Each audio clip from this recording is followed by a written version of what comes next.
आपके साथ हम फ्लाइट से मुंबई आए, मुंबई से अपराधी में, याद है हम लोग एक ही फ्लाइट से आए थे। उसके बाद चला मुंबई गए। नमस्ते, प्रणाम और दिल से प्रणाम सबके। आज एगो हमार बहुत प्यारा सिनेमा जौना के बड़ा शिद्दत से बड़ा मेहनत से कैले बनी, जौन सिनेमा के नाम बवे रंग दे बसंती, जौना के प्रोड्यूसर हमार बड़ा भाई रोशन जी बनी, शर्मिला दीदी, और वो लोग बड़े दिल खोल के खर्चा किए हैं भाई सिनेमा में। और डायना खान जी, रति पांडे जी, मुकेश तिवारी जी,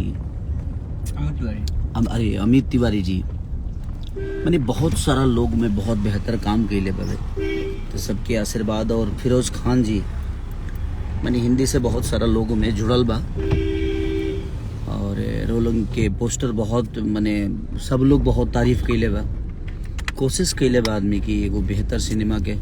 अब हमारा लगे दूसरा कुछ तो बा न, रोलिंग के भी पता बा।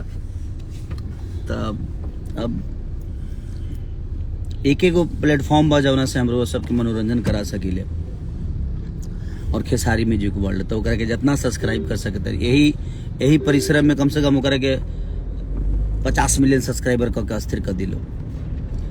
हाँ, दूसरा कोनो उपाय नहीं के, कहीं दूसरा जगह से गाना भी छूटत नहीं के, हमार प्रॉब्लम बा। और ठीक बा, होला जीवन में बहुत सारा चीज होला कि का कहता ना कहता, अब हमें पर सोचल बंद कर दिले बनी। कि हमारे के गाली देता कोनो बात ना, कि हमारे के बुरा बोलता कोनो बात ना, कितना लोग के जवाब देहल जाई जिंदगी में। अपना काम से जवाब अगर देहल जाओ, जौना से हमारा पहचान बनल बा, जौना से हमरा के दुनिया जानता, जौना के वजह से एगो गरीब परिवार के बेटा जौना के रहे के घर ना होके, वो आज वह सबके आशीर्वाद से यहाँ तक ले पहुँचल बा। तब फिर बाकी चीज़ों पे हमरा फोकस ना करे के चाहिए। अब हम बहुत हर चीज़ में लाइव आवत नहीं जा, लेकिन अब बंद कर दिले बनी हम। रीजन ओकर एक गो बा कि अब जवाब देहल बंद। अब ऐसा लोगन के जवाब काहे खातिर देहल जाई? एगो हमार जवाब हमरा बुझाता जेबे मतलब के कुछ, ओकरा बाद 10 गो कंट्रोवर्सी, एगो शब्द के ओकरा के 25 तरीका से तोड़ मोड़ के लोग बोलल शुरू कर दी। एगो छोटा सा भी मतलब के कुछ होई तो ओकरा के 10 तरीका से उल्टा साबित करे खातिर कुछ लोग शुरू कर दी। तो जब रुआ के गलत साबित करे खातिर ही लोग दुनिया बैठल बा कुछ लोग, तो ओकरा खातिर हर जगह सफाई देवे की जरूरत नहीं है। हमरा आज अच्छा लगल कि आज हर जगह फेसबुक से लेके इंस्टाग्राम से लेके और हर बहुत सारा कलाकार भी शेयर कैले बड़े भोजपुरी इंडस्ट्री के।